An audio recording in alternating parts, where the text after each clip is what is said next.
Vikramshila IAS coaching institute 14 बीघा ऋषिकेश। नवीन स्वायत्त राज्य 18वीं शताब्दी के नवीन स्वायत्त राज्य कर रहे हैं हम, ठीक है। मॉडर्न हिस्ट्री चल रहा है, आज हमने करना है अवध। सबसे पहले क्या कर रहे हैं, 1 बाई 1 चलेंगे, थोड़ा थोड़ा पढ़ेंगे, जितना पेपर में पूछा जाता है तो अवध, ठीक है।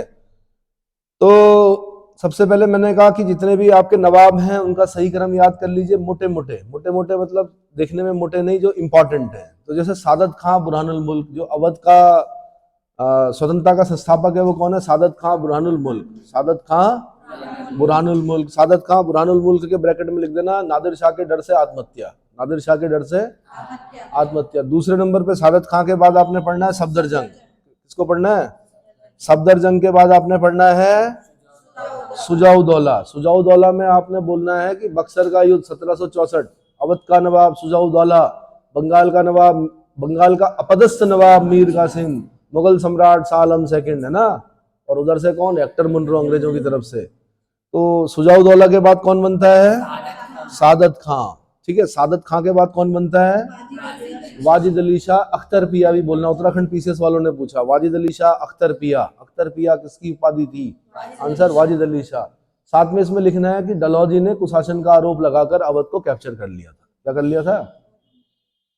तो जब क्रोनोलॉजिकल ऑर्डर, सारे नवाब मत लिखो, मेन लिखो जहां से क्वेश्चन बन रहे हैं, ठीक है। क्रम ये है नवाबों का। तो अब सबसे पहले क्या, पश्चिम में कन्नौज से लेकर पूर्व में कर्मनासा नदी तक अवध का सूबा एक विस्तृत और समृद्धशाली क्षेत्र था। अब सबसे पहले कन्नौज का पुराना नाम कान्यकुब्ज, गंगा नदी के तट पर ट्रिपटाइट स्ट्रगल हुआ था इसके लिए। जिस प्रकार राजनीति का केंद्र बाद में दिल्ली बना, उसी प्रकार पहले जो राजनीति का केंद्र था, यानी हर्षवर्धन की मृत्यु के बाद वो क्या था, कन्नौज। कन्नौज पर कब्जा मतलब देश पर कब्जा, ठीक है। तो हर्षवर्धन की मृत्यु के बाद, हर्षवर्धन कौन, कुमार शिलादित्य। हर्षवर्धन कौन, जिसके समय वेनसांग आया। हर्षवर्धन कौन, भारत का अंतिम मान सम्राट। हर्षवर्धन कौन, नागनंदा रत्नावली प्रियदर्शिका, जिसने नाटक लिखे, समझ में आया, ठीक है। हर्षवर्धन कौन, जिसने कुंभ मेले का क्या किया, शुरुआत की। महामोक्ष परिषद जिसने क्या की थी, गठित की थी कन्नौज में। किसके उसमें स्वागत में, वेनसांग के स्वागत में, जिसने भारत के सभी विद्वानों को आमंत्रित किया था, है ना।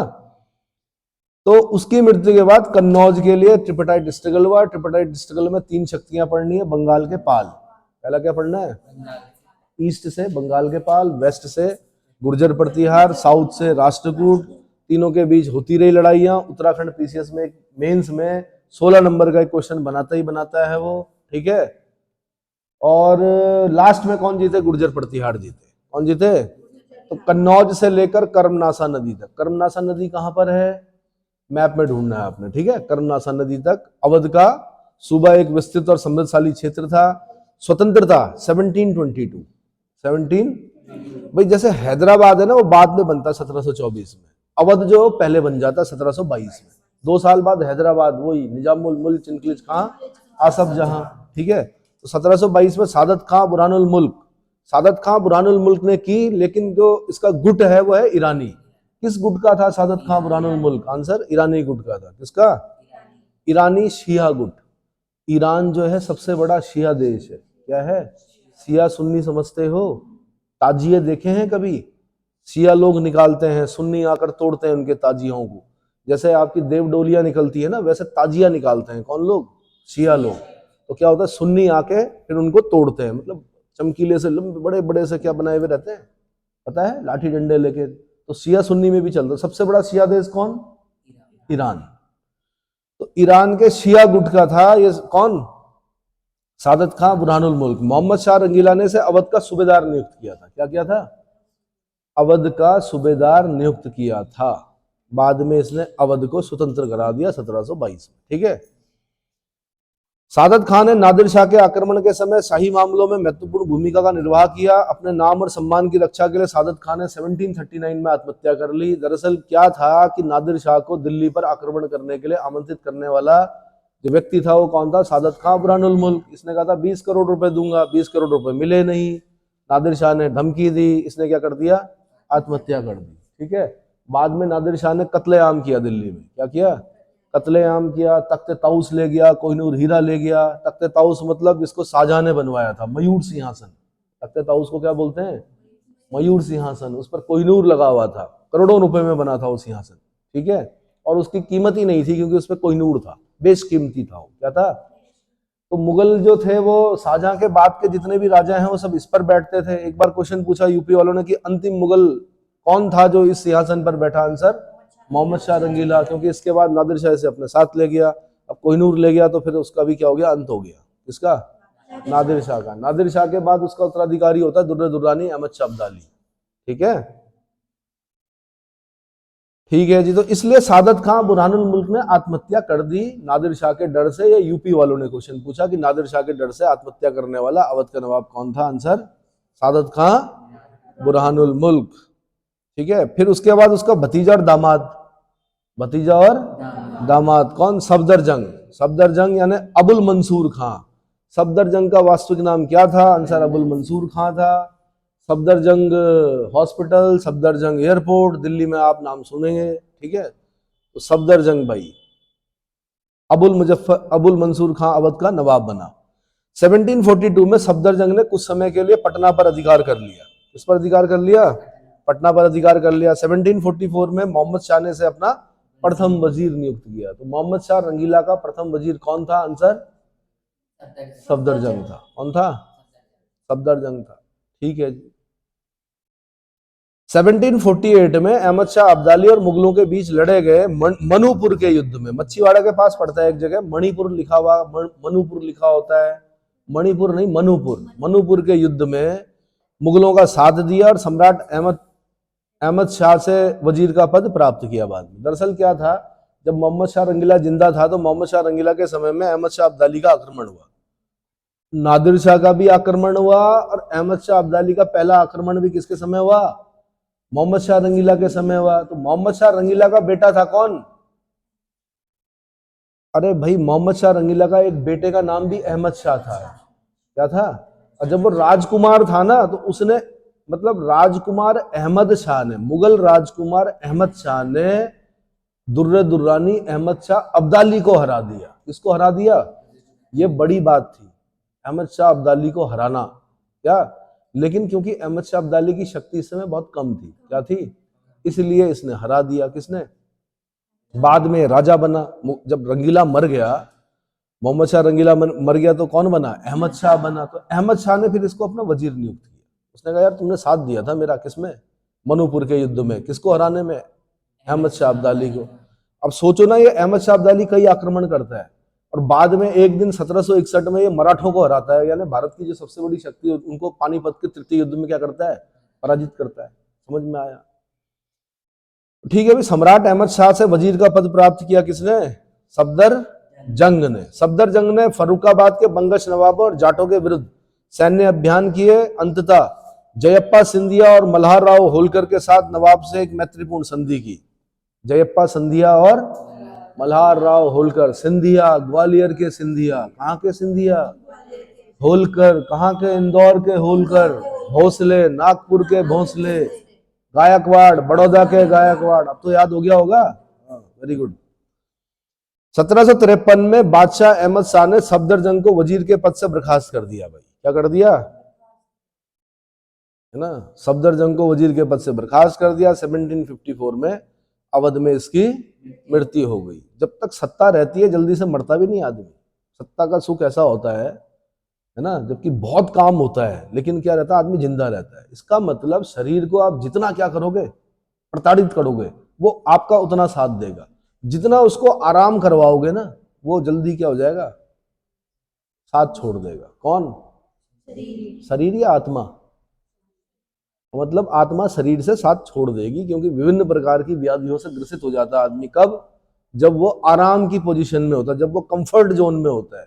और शरीर में एक ऑर्गन ऐसा है हमारा मस्तिष्क, जो हमें कहता है आराम करो। क्या करो, आराम करो, ज्यादा काम मत करो, दौड़ो मत, भागो मत, क्या करो, आराम करो। तो समझ लेना, अगर आपका मस्तिष्क जो बोल रहा है उसका उल्टा करना है। क्या करना है, उसका उल्टा करना। अगर वो बोल रहा है आराम करो तो फिजिकल आपने वर्कआउट करना है। अगर वो बोल रहा है कि नहीं पढ़ना है, पढ़ो मत भाई, दिक्कत होती है, दिमाग में प्रॉब्लम होती है, तो समझ लो उल्टा करना है। क्या करना है, क्या करना है भाई, उल्टा करना है। जो उल्टा करता है दिमाग का, समझ लो तब उसको सफलता मिलती। क्या मिलती है? हाँ।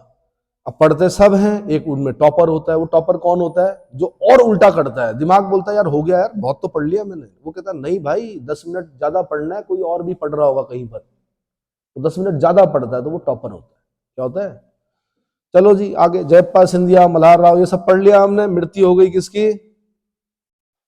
अब सफदरजंग के बाद उसका उत्तराधिकारी, उसका पुत्र कौन बना? सुजाउदौला बना। भाई सुजाउदौला, जब भी नाम आएगा सुजाउदौला, तो आपने बोलना है कि भाई बक्सर के युद्ध में इसी ने तो भाग लिया था, है ना। मुगल सम्राट शाह आलम सेकंड था, बंगाल का पदस्थ नवाब मीर कासिम था, और अवध का नवाब कौन था? सुजाउदौला था। 1764 बक्सर का युद्ध, उधर से हेक्टर मुनरो। उसके बाद इलाहाबाद की संधि हुई थी 1765 में। तो दो लोगों से हुई थी, दो संधियां हुई थी। एक मुगल सम्राट शाह आलम सेकंड से हुई थी, और एक इसी से हुई थी, अवध के नवाब सुजाउदौला से। समझ में आया? वही सुजाउदौला है। ये क्लियर हो गया? तो आनंद लीजिए इसमें। सुजाउदौला बना भाई, इसने 1759 में अली गौहर यानी मुगल बादशाह अहमद शाह द्वितीय, हाँ जी, इसने अली गौहर मुगल सम्राट शाह आलम सेकंड, शाह आलम। अब आपने क्या करना है, दो लोगों के नाम याद करने भाई। किस किस के? एक आपने नाम याद करना है फर्रुख शेर का। क्या याद करना है? फर्रुख शेर का, या किसका नाम? नहीं नहीं नहीं, मोहम्मद शाह रंगीला का। तो मोहम्मद शाह रंगीला का जो वास्तविक नाम था वो क्या था? रोशन अख्तर। और एक आपने याद करना शाह आलम सेकंड का, उसका नाम क्या था? अली गौहर। तो किताबों में मिसप्रिंट भी है। तो इसने क्या किया? अली गौहर मुगल बादशाह सालम सेकंड, सालम सेकंड को लखनऊ में शरण दी। क्या किया?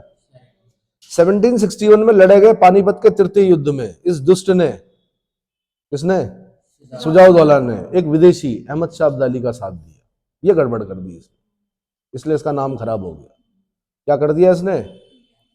1761 में पानीपत का तृतीय युद्ध किसने, किसका साथ दे रहा है? अहमद शाह अब्दाली का साथ दे रहा है। भाई देश के अंदर की शत्रुता अलग होती है। क्या होती है?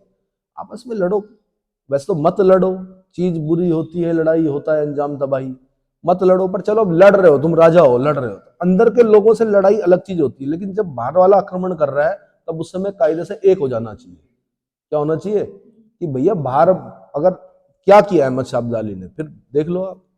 उसने मराठों को हराया, मराठे हार गए, तो फिर अंग्रेजों का शासन हो गया। क्या हो गया? कम से कम मराठे अपने थे ना। मराठों का शासन होता देश पर तो मराठे तो अपने ही थे, नहीं थे? लेकिन क्या हुआ? अंग्रेजों ने क्या किया? अंग्रेजों ने दोहन किया इस देश का। क्या किया? और इतना किया कि पूछो मत। चलो जी, तो 1761 में लड़े गए पानीपत के तृतीय युद्ध में सुजाउदौला ने अहमद शाह अब्दाली का साथ दिया। अंग्रेजों और बंगाल के अपदस्थ नवाब मीर कासिम के बीच लड़े गए बक्सर के युद्ध में सुजाउदौला ने बंगाल के अपदस्थ नवाब मीर कासिम का साथ दिया। ठीक है। अवध का अगला नवाब बना भाई सादत खां। कौन बना? ये 1738 से 1814 बोलते हैं, जिसमें अंग्रेजों से सहायक संधि कर ली। अब अंग्रेजों से सहायक संधि करने वाला अवध का नवाब कौन था? सादत खां। जैसे आपको पता है कि सहायक संधि को इंट्रोड्यूस करने वाला जो व्यक्ति था वो था डुप्ले। कौन था? फ्रांसीसी गवर्नर डुप्ले। एक बार क्वेश्चन आया कि सहायक संधि को इंट्रोड्यूस किसने किया, तो सारे बच्चों ने लिखा वेलेजली। ठीक है भाई, वेलेजली की सहायक संधि हम पढ़ते हैं, लेकिन सहायक संधि को जो इंट्रोड्यूस किया था सबसे पहले वो फ्रांसीसी गवर्नर डुप्ले ने किया था। वो उसको इंप्लीमेंट नहीं कर पाया बेचारा, तब तक उसको वापस बुला दिया। किसने? फ्रांस सरकार ने। क्योंकि जो कंपनी थी फ्रांसीसी कंपनी, उस पर फ्रांसीसी सरकार का बहुत ज्यादा नियंत्रण था, जबकि ईस्ट इंडिया कंपनी पर ज्यादा नियंत्रण नहीं था। अब डुप्ले को वापस बुला दिया, तो फिर बाद में वेलेजली क्या करता है, क्योंकि अध्ययन करते थे ना ये लोग, वेलेजली ने कहा यार गजब की चीज है ये तो सहायक संधि। उसने उसमें कुछ संशोधन किए और भारतीय राजाओं पे थोप दिए। क्या कर दिया? इंपोज कर दिया भारतीय राजाओं पर। और उसमें पहला जो व्यक्ति होता है जो वेलेजली की सहायक संधि पर हस्ताक्षर करता है, वो उसका नाम है हैदराबाद का निजाम अली। हैदराबाद का निजाम। तो जैसे हैदराबाद का निजाम अली सहायक संधि पर साइन करता है, वो तो सबसे पहले करता है, लेकिन बाद में ये भी करता है। कौन? अवध का नवाब सादत खां। ये सादत खां बुरहानुल मुल्क नहीं है, ये दूसरा वाला सादत खां है। वो बुरहानुल मुल्क तो अल्लाह को प्यारा हो गया, ठीक है, लेकिन ये वाला जो है क्या है, अगला वाला है। कई बार नहीं होता दादा के नाम पे रख देते हैं पोते का नाम और पोते का नाम, कि जी दादाजी बड़े महान थे, है ना। तो भाई अंग्रेजों ने अवध को एक बफर स्टेट के रूप में प्रयोग किया तब तक जब तक मराठों पर पूर्ण नियंत्रण नहीं हो गया। देखो क्या था कि अंग्रेज और मराठों के बीच में एक शक्ति थी जिसको बोलते थे अवध। क्या बोलते थे? बफर स्टेट का मतलब ये होता है कि दो बड़ी शक्तियों के बीच में जब एक छोटी शक्ति होती है तो उसको हम बोलते हैं बफर स्टेट। जैसे चीन और भारत के बीच में नेपाल जो है बफर स्टेट है, चीन और भारत के बीच में भूटान जो है बफर स्टेट है। और कितना अच्छा होता कि अगर सारी बफर स्टेट होती छोटी छोटी चाइना बॉर्डर पर, एलएसी ना होती, है ना। नेपाल जैसा हिंदू राष्ट्र, या पहले था हिंदू राष्ट्र, अब तो क्या हो गया वहां पे डेमोक्रेसी हुई, नहीं सेक्युलर हो गया वो, लेकिन वहां मांग चल रही है फिर दोबारा क्या करो हिंदू राष्ट्र बनाओ उसको। अगर एक बफर स्टेट की चेन होती तो मेरे ख्याल से दिक्कत नहीं होती चाइना के साथ हमारी, है ना। इन्होंने क्या किया, जब तक मराठों पर नियंत्रण नहीं हुआ किसका, अंग्रेजों का, तब तक उन्होंने बफर स्टेट के रूप में यूज किया किसको, अवध को। और जब मराठे पानीपत के तृतीय युद्ध में पराजित हो गए, उसके बाद धीरे धीरे धीरे शक्तिहीन हो गए, उसके बाद इन्होंने अवध पे भी क्या करना शुरू कर दिया, शिकंजा कसना शुरू कर दिया। डलहौजी ने तो अति कर दी। बताया जाता है कि डलहौजी जिस आइलैंड से आया, भाई आइलैंड ही तो है यूके, क्या है, क्या है यूके, जितने छोटे आइलैंड से वो आया था उससे कई गुना ज्यादा उसने भारत में ब्रिटिश एम्पायर क्या कर दिया, ब्रिटिश राज्य स्थापित कर दिए। डलहौजी ने क्या किया, कुशासन का आरोप लगाया, बैड गवर्नेंस का आरोप लगाया इस पर, वाजिद अली शाह अख्तरपिया जो कि अंतिम नवाब है, और कहा कि भाई आपका गवर्नेंस जो है वो बैड है, कुशासन बोलते हैं उस पर, क्या बोलते हैं। क्वेश्चन बना कि अवध को कैप्चर कैसे किया डलहौजी ने, आंसर कुशासन का आरोप लगाकर, क्या लगाकर, ठीक है। तो अवध का अंतिम नवाब वाजिद अली शाह 1847 से 1856, डलहौजी ने कुशासन का आरोप लगाकर अवध को क्या कर दिया, कैप्चर कर दिया, ठीक है।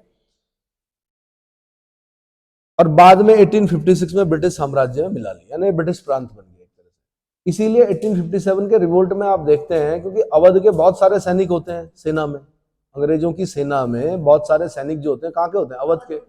वो यही तो कहते हैं कि भाई हमारे नवाब का क्या कर दिया, अपमान कर दिया इन्होंने, अंग्रेजों ने। तो जो बदला लेते हैं ना, वो बदले की भावना भी होती है सैनिकों के अंदर, कि हमारे नवाब का क्या कर दिया, अपमान कर दिया। राजा तो आपको पता ही है इस देश में, राजा का सम्मान होता था भाई इस देश में, क्या होता था, देवत्व सिद्धांत चलता था यहाँ पर, राजा को देवता मानते थे लोग, क्या मानते थे।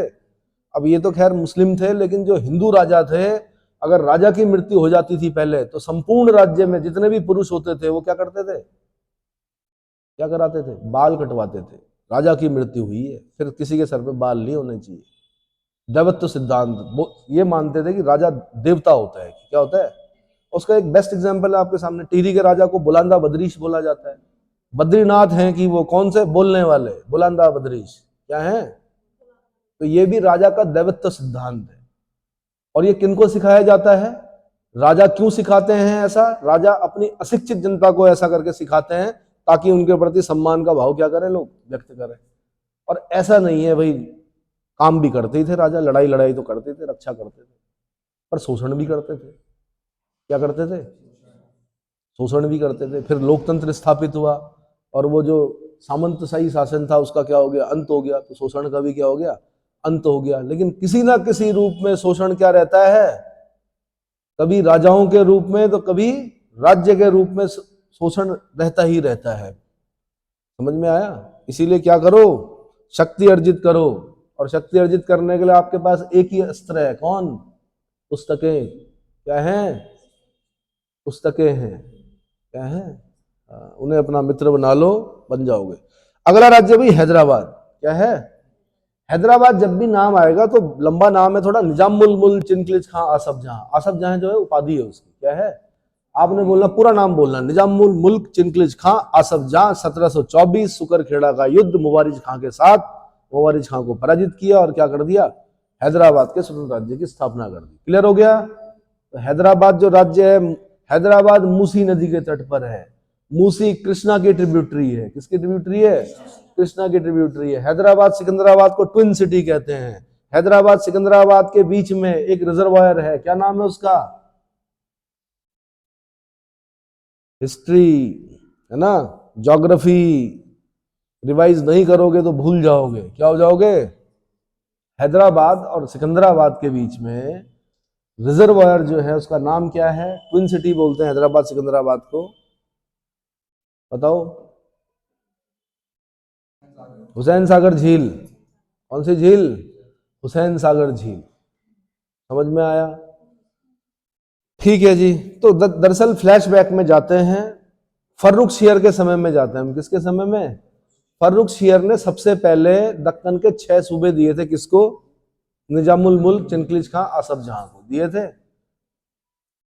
अब निजामुल मुल्क चिनकलिज खां आसफ जहां ने औरंगजेब के शासन में भी था भाई, बड़ा सरदार था वो। क्या था? बहुत बड़ा नहीं था बट ठीक ठाक। उसने औरंगजेब का शासन भी देखा था, औरंगजेब के दरबार में भी रहा था, उसने वो अनुशासन देखा था, उसने वो रिस्पेक्ट देखी थी। किसकी?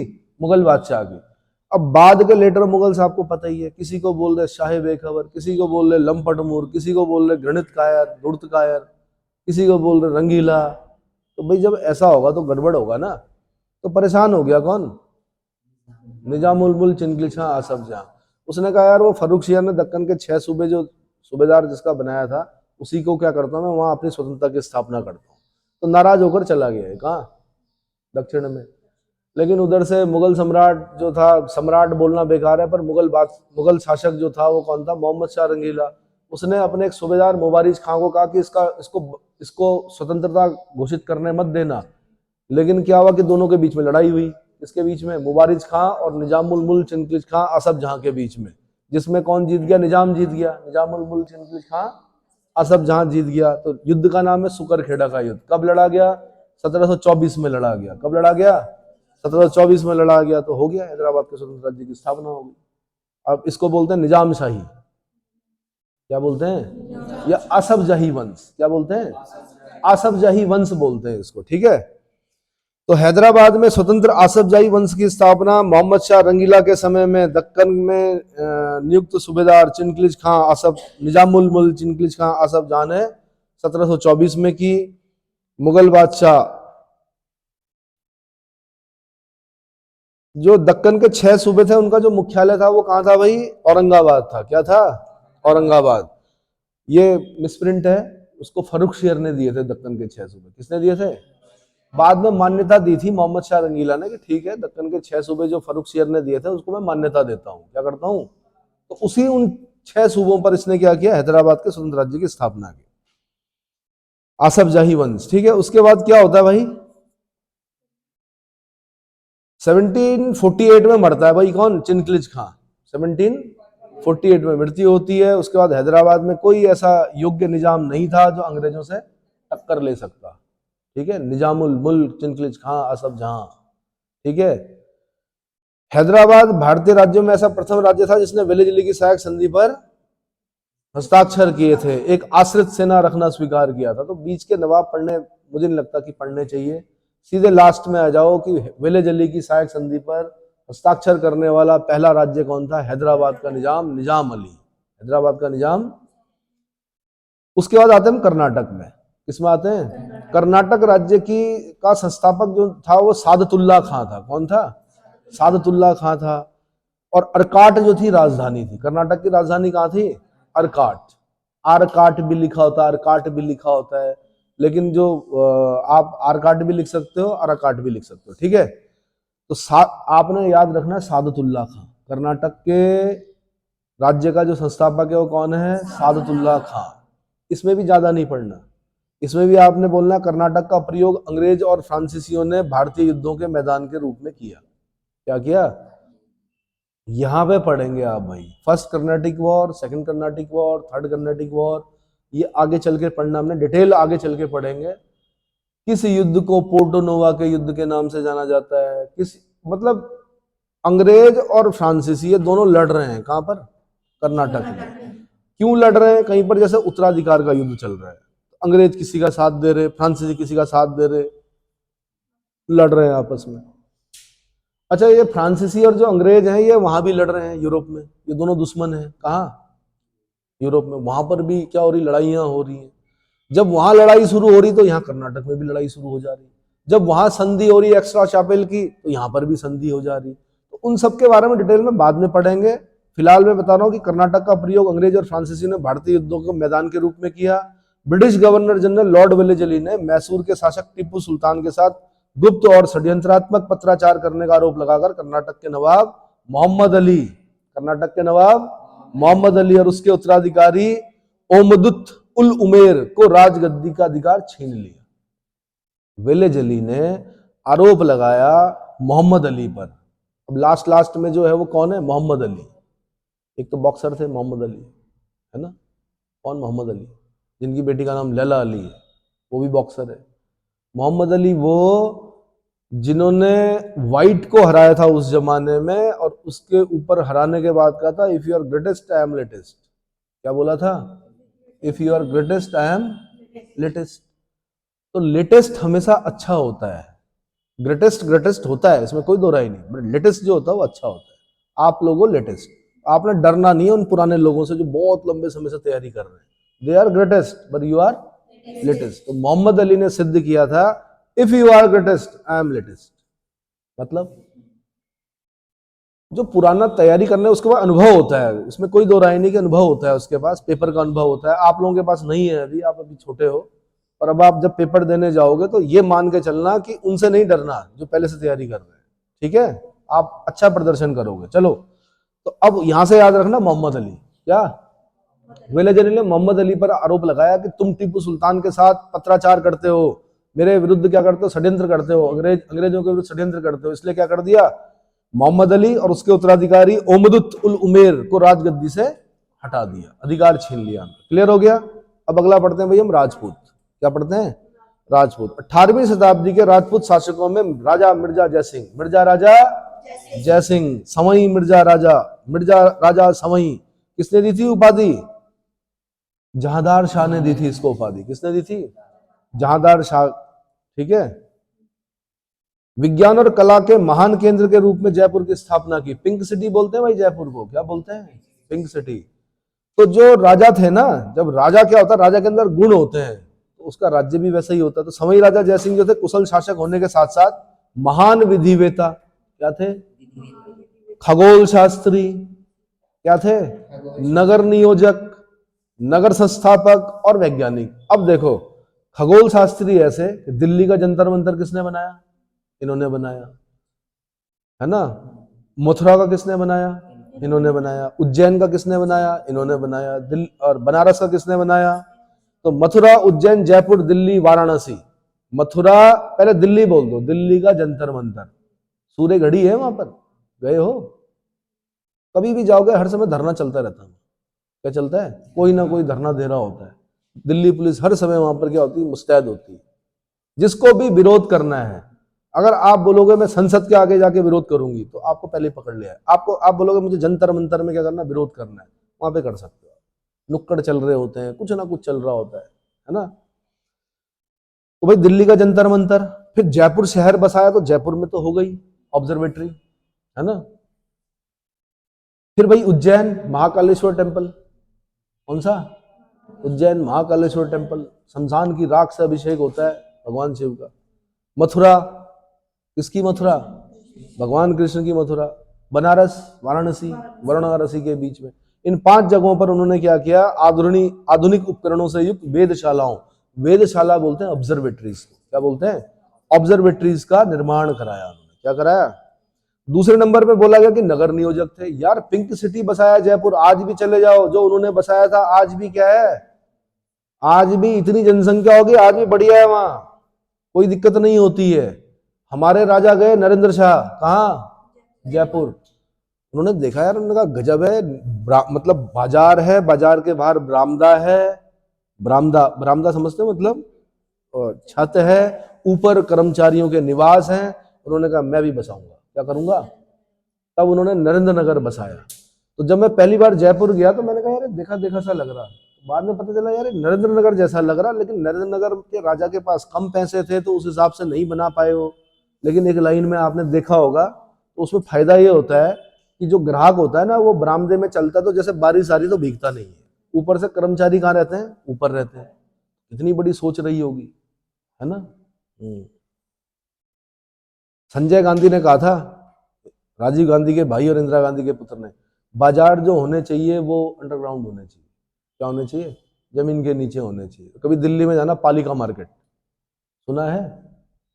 पालिका बाजार नहीं सुना? तो दिल्ली कभी जाओगे, जनपथ वगैरह, 12 खंबा रोड घूमना, फिर पालिका मार्केट भी जाना, ठीक है? हाँ जी, सोच भी सही थी। अब आज क्या हो रहा है भाई, नहीं बोल रहे मेट्रो नीचे चलेगी, नीचे चलेगी तो ऊपर वाले डिस्टर्ब नहीं होंगे। जापान में अगर आप जाओगे, 1 मंजिल मेट्रो, 2 मंजिल मेट्रो, 3 मंजिल, 4 मंजिल, 5 मंजिल, 6 मंजिल, 7 मंजिल, मतलब इतने तक नीचे, 20 तक नीचे तक क्या कर रखा उन्होंने। और भूकंप आता है वहां जापान में, उसके बाद भी बना रखा उन्होंने। और हमारे यहाँ क्या हो रहा है, भूकंप भी नहीं आया और हमारे मजदूर फंस गए दिवाली में। कौन सी सुरंग में? हाँ, सिलक्यारा टनल में। वो तो शुक्र है बौगनाथ जी की पूजा हो गई, इसलिए क्या हो गए, निकल गए, है ना। हाँ। हमारे यहाँ ग्राम देवता होते हैं भाई, तभी होता है कुछ। चलो जी, तो क्या हो गया भाई, सुनो। आमेर के राजा जय सिंह को मिर्जा राजा समई की उपाधि किसने दी थी? आंसर जहांदार शाह ने दी थी। किसने दी थी? जहांदार शाह ने दी थी। बाकी मैंने बता दिया, मथुरा, उज्जैन, जयपुर, दिल्ली, बनारस ऑब्जर्वेटरीज का निर्माण कराया। उस जमाने में, मतलब ये मॉडर्न पढ़ रहे यार, 2 अश्वमेध यज्ञ किए किसने? समई राजा जय सिंह ने। अश्वमेध यज्ञ पता है क्या होते हैं? घोड़ा छोड़ा जाता है, भगवान राम ने किया था, अपने ही बच्चों ने पकड़ लिया, लव कुश ने। लिखा होता है उसमें, अगर आपने पकड़ा घोड़ा तो युद्ध करना पड़ेगा। और लव कुश ने पकड़ा, युद्ध हुआ, फिर सबको पराजित कर दिया उन्होंने, भगवान राम को भी, भगवान हनुमान जी को भी, लक्ष्मण जी को भी, है ना। तो यानी बेटे जो होते हैं ज्यादा शक्तिशाली होते हैं किनसे? पिता से। लेकिन अनुभव में जो होते हैं पिता ऊपर होते हैं, और बेटे क्या होते हैं? बेटे बेटियां जो भी हैं सब अनुभव में कम होते हैं। हाँ, अच्छा, यू आर लेटेस्ट, ठीक है।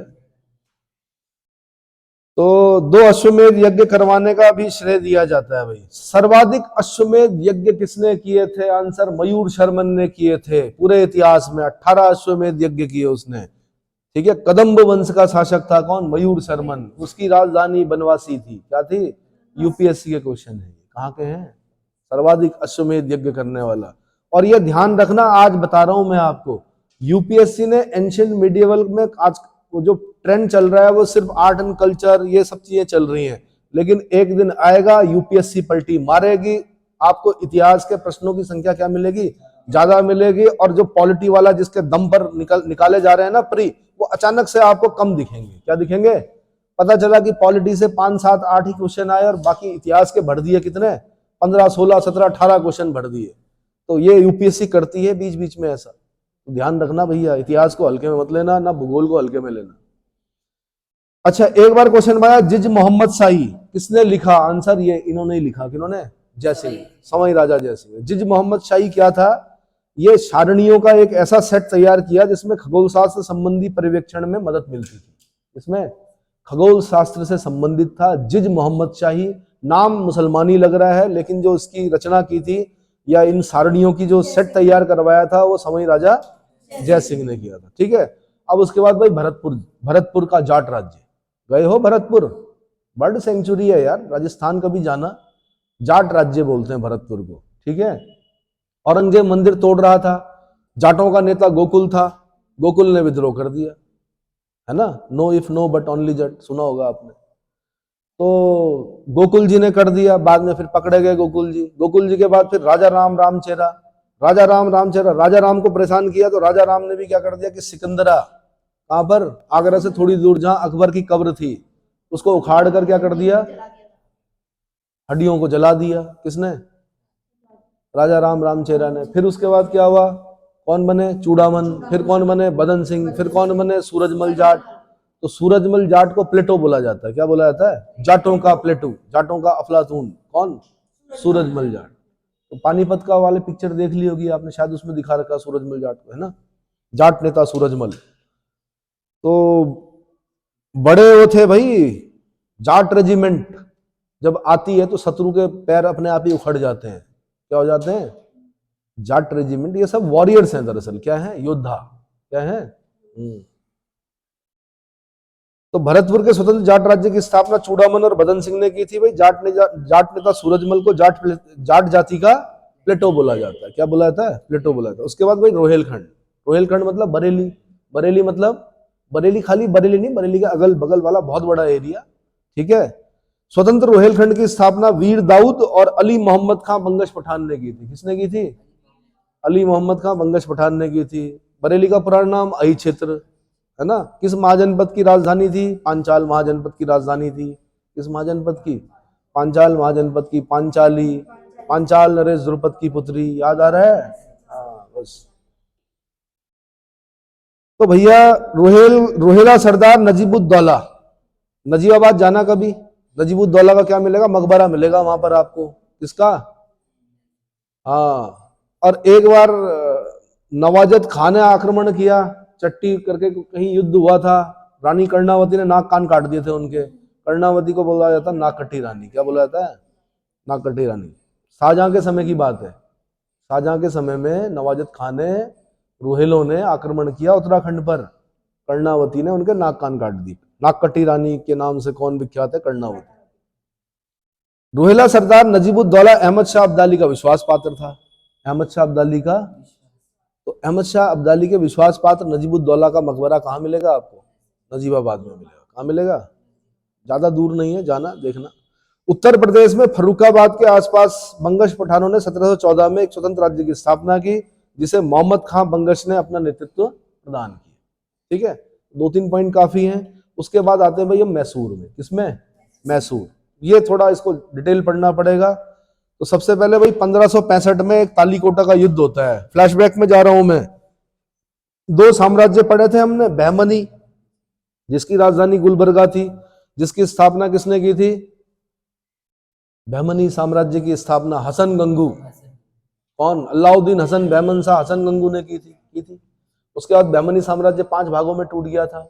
बीजापुर की आदिल शाही, गोलकुंडा की कुतुब शाही, अहमदनगर की निजाम शाही, बरार और बीदर, बीदर की बरीद शाही और बरार की इमाद शाही। ये पढ़ा था। अब नीचे जाते हैं थोड़ा। नीचे जो था कर्नाटक वाला जो क्षेत्र था, वो विजयनगर साम्राज्य था। विजयनगर साम्राज्य की स्थापना किसने की थी? हरिहर बुक्का ने। ये दोनों साम्राज्यों की स्थापना मोहम्मद बिन तुगलक के समय हुई थी। किसके समय हुई थी? पहले विजयनगर साम्राज्य बना था 1336 में, और 1339 के आसपास या 1339 के आसपास मेरे ख्याल से क्या बना था? बहमनी बना था। क्या बना था? विजयनगर साम्राज्य जो था वो हिंदू साम्राज्य था। क्या था? बहमनी जो था वो मुसलमानी साम्राज्य था। ठीक है। अब हरिहर बुक्का ने की, तुंगभद्रा नदी के तट पर इनकी राजधानी थी हम्पी। क्या थी? इसमें 4 राजवंशों ने शासन किया था। किस पर? विजयनगर में। संगम, सालू, तुलु, अराविडु। संगम, सालू, तुलु, अराविडु। तुलु वंश में हमने सबसे प्रतापी राजा कृष्णदेवराय को पढ़ा था। वही कृष्णदेवराय जिनके दरबार में अष्टदिग्गज रहते थे, 8 तेलुगु कवि, जिसमें सबसे इंपॉर्टेंट कौन थे? अल्लाह सिंह पेडन्ना। कौन थे? एक तेनालीराम रामकृष्ण भी थे। 2 ही नाम बता रहा हूं मैं अष्टदिग्गजों में। ठीक है। ये वही कृष्णदेवराय थे जिन्होंने अमुक्त माल्यदा लिखी तेलुगु भाषा में, जिन्होंने विसुवितीय लिखी, जिन्होंने जामवंती कल्याणम लिखी, जिन्होंने उपाधि धारण की यवन राज स्थापनाचार्य। याद आ रहा है कुछ? कृष्णदेवराय, जिनके बारे में बाबर लिखता है अपनी आत्मकथा तुजु के बाबरी, जो कि तुर्की भाषा में लिखी हुई, कि 2 राजा हैं, राणा सांगा और कृष्णदेवराय, जिनसे भैया खतरा है मेरे को। तो कृष्णदेवराय से नहीं टकराया कौन? बाबर। टकराता तो इतिहास कुछ और होता, है ना। चलो जी, कृष्णदेवराय वही हैं जिन्हें आंध्र भोज, अभिनव भोज कहते हैं। कुछ याद आ रहा है? अब क्या हुआ कि उसके बाद कृष्ण, मतलब संगम, सालू, तुलु वंश में थे कृष्णदेवराय, अराविडु। अब क्या हुआ कि बाद में वो जो 5 मुसलमानी राज्य थे ना, कौन? बीजापुर की आदिल शाही, गोलकुंडा की कुतुब शाही, अहमदनगर की निजाम शाही और बीदर की बरीद शाही, इन 4 ने, 5 में से 4 ने मिलकर, बरार ने भाग नहीं लिया। बीजापुर के आदिल शाही राजा के, मतलब सुल्तान के नेतृत्व में आक्रमण कर दिया। किस पर? विजयनगर पर। 1565 में, 1500, जिसको बोलते हैं तालीकोटा का युद्ध। क्या बोलते हैं? राक्षस तंगड़ी का युद्ध, बन्नी हट्टी का युद्ध। याद रहेगा? राक्षस तंगड़ी, बन्नी हट्टी, तालीकोटा, और विजयनगर साम्राज्य को ध्वस्त कर दिया। क्या कर दिया? कभी किताब पढ़ना सेवेल की, फॉरगॉटन एम्पायर। कौन सी? Forgotten empire, Sewell. तो उसमें पता चलेगा आपको विजयनगर के वैभव के बारे में। अब जी वैभव समाप्त हो गया। किसका? तो अब जो छोटे छोटे राज्य बने, स्वतंत्र हुए, उनमें से एक मैसूर था। कौन था? मैसूर। तो भाई तालीकोटा के निर्णायक युद्ध में विजयनगर का अंत कर दिया। उसके बाद उसके अवशेषों पर जिन स्वतंत्र राज्यों का जन्म हुआ, उनमें एक मैसूर भी प्रमुख राज्य था। क्या था? मैसूर भी एक प्रमुख राज्य था। मैसूर का वोडेयार वंश का शासन था। किसका? वोडेयार डायनेस्टी का शासन था। इस वंश के अंतिम शासक चिक्का कृष्णराज सेकंड के शासन काल में राज्य की वास्तविक सत्ता देवराज और निंजराज के हाथों में थी। किसके? नंजराज या निंजराज। कौन कौन? देवराज और निंजराज के हाथों में थी। राजा जो था वो चिक्का कृष्णराज सेकंड था। चिक्का कृष्णराज सेकंड बिल्कुल ही अयोग्य शासक था। उसको साल भर खाली जनता को दिखाते थे, ये देखो भाई राजा क्या है, जिंदा है। ठीक है। इसने एक गलती कर दी, निंजराज ने। गलती क्या की? मतलब मराठों के आक्रमण का भय हुआ, इसने सिपाही भर्ती कर दिया हैदर अली। और हैदर अली के अंदर थी योग्यता, और वो धीरे धीरे धीरे धीरे करके क्या हो गया, सिपह सालार बना। सिपह सालार से वो और ऊपर ऊपर ऊपर करते करते 1761 में सर्वे सर्वा बन गया। किसका?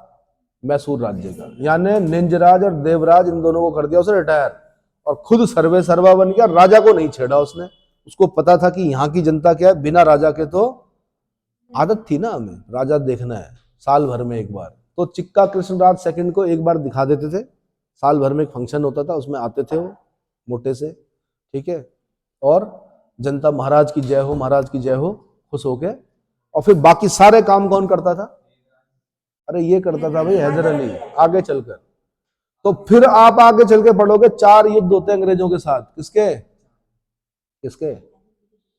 2 हैदर अली के होते हैं, 2 टीपू सुल्तान के होते हैं। क्योंकि सेकंड एंग्लो मैसूर वॉर में हैदर अली युद्ध में ही मर जाता है बीच में। जैसे ही वो मरता है उसके बाद उसका बेटा कमान संभालता है, टीपू सुल्तान। ठीक है। तो 4 युद्ध पढ़ने हैं। तो पहले थोड़ा सा मैं बता देता हूं कि भैया जो राजा था वो चिक्का कृष्णराज सेकंड था। वोडेयार वंश का शासन था। राज्य की वास्तविक सत्ता देवराज और निंजराज के हाथों में थी। चिक्का कृष्णराज के समय में दक्कन में मराठे, निजाम, अंग्रेज, फ्रांसीसी अपने अपने प्रभुत्व के लिए संघर्ष कर रहे थे।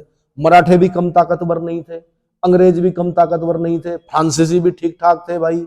और निजाम बिन पेंदी का लोठा, हैदराबाद का निजाम, कभी इधर कभी उधर, जहां पैसा जहां से प्रॉफिट मिल रहा है उस तरफ हो जाता था। तो इन युद्धों में यही दिक्कत होती है। तो कभी तो क्या होगा, निजाम, मराठे, हैदर अली तीनों अंग्रेजों के साथ लड़ रहे हैं। कभी अंग्रेज, मराठे, निजाम किसके साथ लड़ रहे हैं? हैदर अली के साथ लड़ रहे हैं या टीपू सुल्तान के साथ लड़ रहे हैं। बड़ी दिक्कत होती है। और सिर्फ पूरा जो सिस्टम है वो क्या है? प्रॉफिट। क्या कि पहले जो एक संधि होती है ना कि भाई अगर हम जीत गए तो इतना तुम्हें देंगे, इतना तुम्हें देंगे, इतना तुम्हें देंगे। अंग्रेज बड़े चालाक। अंग्रेज तो एक जगह पर ये भी बोलते हैं जब जीत जाते हैं युद्ध कि हमने अपने शत्रुओं को बहुत अधिक शक्तिशाली बनाए बिना अपने मित्रों को बहुत अधिक शक्तिशाली बनाए बिना अपने शत्रुओं को बुरी तरह पराजित कर दिया। मतलब इस तरह से घुमाकर संधि करते थे कि जैसे मैंने, आप मराठे हो, आप निजाम हो, मैं अंग्रेज हूं, ये टीपू सुल्तान हैदर अली है। ठीक है। हम तीनों ने संधि कर ली। मैंने कहा इनको जब हराएंगे तो आपको मैं ये दूंगा, ये वाला प्रांत दूंगा, आपको ये वाला प्रांत दूंगा, और मैं ये वाला प्रांत रखूंगा। हरा दिया और आपको दिया भी नहीं। क्या कर दिया? आपने पूछा क्यों नहीं दिया? मैंने कहा भाई वो खाना भी तो खिलाया था मैंने आपको युद्ध में, वहां कट हो गया। वो क्या हो गया? तो यानी ऐसे जो सेइंग्स होती है ना, ये पेपरों में बनी है कि हमने अपने मित्रों को बहुत अधिक शक्तिशाली बनाए बिना अपने शत्रु को बुरी तरह पराजित कर दिया। अच्छा, कभी 2 जगह पर मिलता है ये, हैदर अली में भी मिलता है, टीपू सुल्तान में भी मिलता है। कुछ किताबों में टीपू सुल्तान में लिखा हुआ, लेकिन जो आपकी यशपाल एंड ग्रोवर है उसमें हैदर अली में लिखा हुआ कि वो ये बोलता है कि मैं धरती से इनके संसाधनों को समाप्त कर सकता हूं, लेकिन मैं समुद्र को नहीं सुखा सकता। समुद्र को कैसे? मतलब मैं नेवी में नहीं, नेवी के मामले में जो ब्रिटिश नेवी है, नौसेना, उसको नहीं हरा सकता। जमीन पे हरा दूंगा मैं अंग्रेजों को। कौन बोलता है? हैदर अली। तो ये दोनों में सेइंग लिखी हुई, कुछ किताबों में टीपू सुल्तान में लिखी हुई। एक बार चेक कर लेना किसकी सेइंग है कि मैं धरती से उनके सारे संसाधनों को समाप्त कर सकता हूं, लेकिन मैं समुद्र को नहीं सुखा सकता। क्लियर हो गया? ये सारे क्वेश्चन आगे आते हैं। यूपी वालों ने तो यहां तक पूछा कि एक युद्ध के बाद, इन्हीं जो 4 एंग्लो मैसूर वॉर होंगे उसमें एक युद्ध के बाद कौन कहता है कि हे भगवान अब मैं इस स्थान का क्या बंदोबस्त करूंगा? ये कथन किसका है? ऐसे क्वेश्चन भी पूछे तो आप सोच नहीं सकते कितने डीप पूछे गए। तो डीप पढ़िए, काम आएगा आगे चलकर। ठीक है, आपके ऑप्शन की बैसाखियों से पेपर वनडे निकल सकते हैं, मेंस नहीं निकल सकता। चलो जी, अब क्या हुआ भाई सुनो। मैसूर इस समय मराठों और निजाम के बीच संघर्ष का मुद्दा बना हुआ था, क्योंकि मराठे लगातार मैसूर पर आक्रमण करके उसे वित्तीय और राजनीतिक दृष्टि से कमजोर कर रहे थे। दूसरी ओर निजाम मैसूर को मुगल प्रदेश मानकर इस पर अपना अधिकार समझता था। वो सोचता था कि मैसूर क्या मुगल प्रदेश है, इसलिए वो उस पर क्या करता था, अपना अधिकार समझता था। 1749 में निंजराज, जो कि मैसूर राज्य में राजस्व और वित्त का नियंत्रक था, उसने हैदर अली को सैनिक के रूप में क्या कर दिया, भर्ती किया। अब ये नहीं पता था कि ये सैनिक आगे चलकर क्या बनेगा। 1755 में हैदर अली ने डिंडीगुल का फौजदार बन गया। क्या बन गया भाई? प्रमोशन हो गया, फौजदार बन गया सिपाही से। इसी समय मैसूर की राजधानी श्रीरंगपट्टनम पर मराठों का आक्रमण हो गया।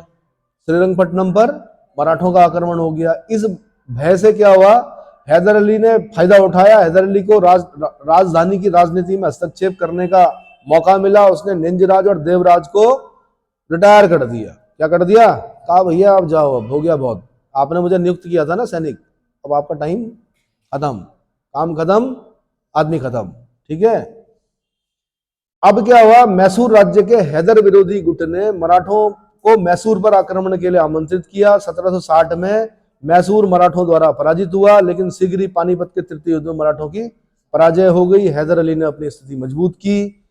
दरअसल क्या हुआ, मराठों ने हरा दिया था हैदर अली को, लेकिन क्या हुआ, तब तक 1761 पानीपत के तृतीय युद्ध में मराठे खुद हार गए। हैदर अली को मौका मिल गया। हैदर अली फिर दोबारा क्या हो गया, स्ट्रांग हो गया, उठ गया। ठीक है, तो राजस्थान पीसीएस जब कभी हम लोग देने गए थे तो वहां क्वेश्चन पूछा हुआ था कि हैदर अली सर्वे सर्वा हो गया। क्या हो गया? मैसूर का सर्वे सर्वा हो गया। कब? सन पूछा हुआ था। 4 ऑप्शन थे, 1757, 1761, 1764, 1759। अब हम लोगों ने याद कर रखा था कि एक बड़ा युद्ध हुआ था। क्या हुआ था? तो भाई 1757 में प्लासी हुआ था, वो भी बड़ा युद्ध था, ठीक ठाक था। 1761 में पानीपत का तृतीय युद्ध हुआ था, वो भी बड़ा युद्ध था। 1764 में बक्सर का युद्ध हुआ, वो भी बड़ा युद्ध था। मैं बता रहा हूं पेपर के अंदर कैसे घूमता दिमाग। अब क्या करें, आंसर क्या लगाएं? तो पानीपत का तृतीय युद्ध जब चल रहा था ऊपर हरियाणा में, कहा, पानीपत हरियाणा में पड़ता है। जब मराठे और अहमद शाह अब्दाली के बीच में क्या हो रहा था, युद्ध चल रहा था। अहमद शाह अब्दाली जीत रहा था, मराठे हार रहे थे। दक्षिण में हैदर अली सर्वे सर्वा बन गया। किसका? मैसूर राज्य का। 1761 याद करना है आपने। क्या करना है? तो 1761 में हैदर अली मैसूर का सर्वे सर्वा बन गया। डिंडीगुल में हैदर अली ने फ्रांसीसियों के सहयोग से 1755 में एक शस्त्रागार की स्थापना की। शस्त्रागार को क्या बोलते हैं भाई इंग्लिश में? ठीक है, वो आर्मरी रेड वो अलग पढ़ते हैं, वो सूर्यसेन चटगांव शस्त्रागार लूट, चटगांव आर्मरी रेड नहीं, शस्त्रागार को एक और शब्द यूज करते हैं। शस्त्र रहते हैं जहां पर, वेपन्स रहते हैं, उस जगह को क्या कहा जाता है? शस्त्रागार। आर्मरी भी बोला जाता है, ठीक है, लेकिन और क्या बोला जाता है? यह समझ गया था हैदर अली कि अंग्रेजों से अगर टकराना है तो भैया बिना बंदूक और तोपों के काम चलेगा नहीं, तलवारों से हम जीत नहीं सकते। इसलिए इसने शस्त्रागार की स्थापना कर दी। डिंडीगुल में सहयोग लिया फ्रांसीसियों का। किसका सहयोग लिया? तो फ्रांसीसी एक तरह से मित्र हैं इसके। क्या है? मित्र हैं, मित्र हैं इसके। क्या है? तो अब होता है भाई 4 युद्ध लड़े जाते हैं। प्रथम आंग्ल मैसूर युद्ध, द्वितीय आंग्ल मैसूर युद्ध, तृतीय आंग्ल मैसूर युद्ध और चतुर्थ आंग्ल मैसूर युद्ध। इसको मैं कराऊंगा अब अगले क्लास में। ठीक है।